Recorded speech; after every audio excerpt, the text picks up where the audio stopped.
Hai, jumpa lagi di Henny Sue Story, cerita seputar menjahit, patchwork, dan kiok. Video kali ini cerita saya membuat tisu pocket holder dengan mudah. Seperti apa prosesnya? Yuk kita saksikan. Bahan yang dibutuhkan yaitu 3 macam fabric atau kain, kemudian inner lining, benang, kemudian pita kecil, opsional.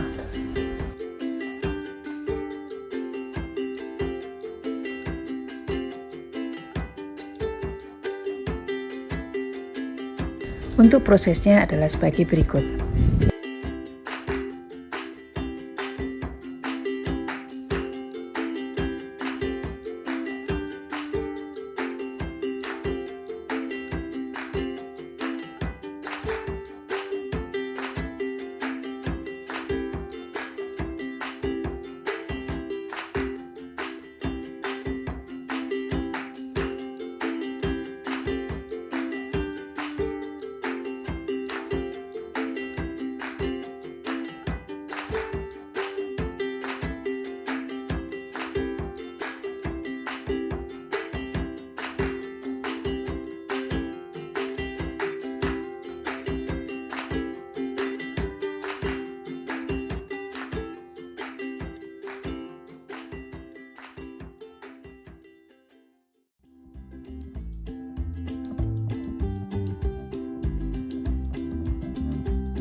Nah, inilah hasilnya.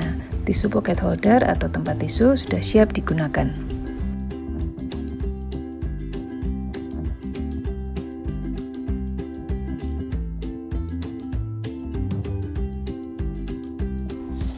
Untuk mengikuti cerita-cerita yang lain, jangan lupa like dan subscribe. Bye!